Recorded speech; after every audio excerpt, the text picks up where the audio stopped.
This is a cockatiel. Cockatiels are originally from Australia. There are places in Australia where it's as common to see a cockatiel as it is to see a pigeon here in the United States. These are Elizabeth's cockatiels. This is Pedro. Pedro is the more attractive of the two birds, but unfortunately, Pedro is a pervert. This is Biddy. Biddy is an asshole. These two birds are also lovers, which is only interesting to note in that this asshole and this pervert love each other. They also live with me, which I find unfortunate, but they came along with my girlfriend, Elizabeth, and she's fond of reminding me that if I were to kill the birds, it would make her cry, and nobody wants that. This is our friend James, who summed up how our friends feel about Biddy. Most annoying, psychotic, paranoid creature I think I've ever known. I think that's quite possibly true. I think maybe. How did Biddy become so despised? There's a couple of reasons. He squawks constantly and extremely loudly, and he bites everybody, anybody, his owner, me, people he's just met, everybody. And it hurts a lot. This is how the problem often begins. They look for a hiding place, in this case, behind a bag of dog food, and they decide that this is their nest. In this particular instance, Pedro has pretended that he's the one who's laid an egg back there, and now they both will defend their nest to the death.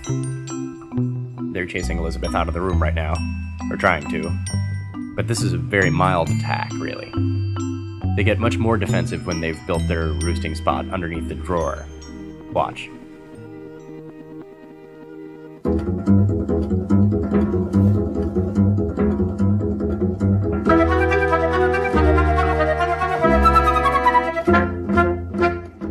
Biddy is by far the more aggressive of the two. He's not going to let up for another 10-15 minutes.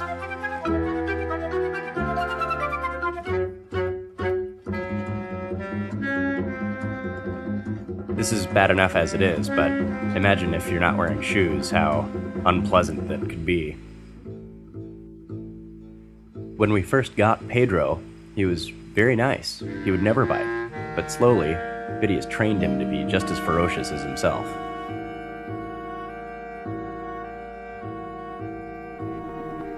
This is Brent. He was a roommate of ours for a while, so he knows a little bit about cockatiels as well. At least he's been bitten by Biddy several times, and in some ways, I guess that makes you an expert. The cockatiels have this squawk. There is no doubt in my mind that dinosaurs turned into birds. Without a doubt, it is the exact sound that I'm certain pterodactyls made when they flew around just before they picked up the prehistoric equivalent of sheep and ate them.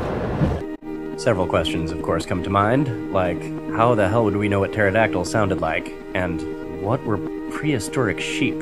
But he gets to something important next. It's this caw. It's this, like, it's deadly. It's awful. It's the worst thing I've ever heard, and Biddy does it all the time. This is part of an interview I did with Elizabeth about Peach, which was the bird that Biddy first loved. Mostly I'm showing this clip at the moment so that you can see what it's like to be in a room with Biddy. Just how incessant he can be, and just how much she can really put up with. Tell me about Biddy and Peach. Biddy and Peach. I had Biddy for about 6 months, maybe. And every time a crow flew by outside. This squawking goes on incessantly for the next 10 minutes. I'm going to spare you, but we will get back to the story about Peach in just a minute. First, though, we have to go over Pedro and his foot fetish. When I said he was a pervert, I wasn't kidding. He has a fascination with human feet that's way beyond normal.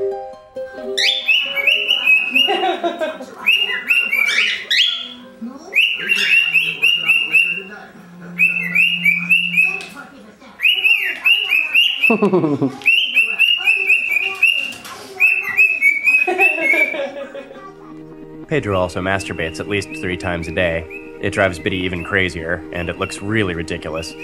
So I considered showing it, but Elizabeth pointed out that it's pretty weird looking and might be inappropriate, I've decided to go along with her on that one. How did Pedro become a pervert? We don't know. We got him later, and we never found out from the people who had him before. Probably the same way other things become perverts. How did Biddy become an asshole with a dish around his neck?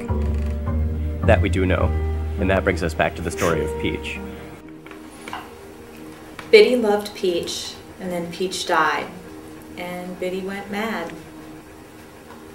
It's very sad. The madness that Biddy felt after the death of his one true love, Peach, manifested itself in him tearing all of his own feathers out. Sometimes cockatiels do that because of this parasite, but we had Biddy checked and he didn't have those. He was just crazy and severely depressed. He had lost the love of his life. And wouldn't that make anyone into an asshole? We brought Pedro home trying to make Biddy happy, but he still tears his feathers out.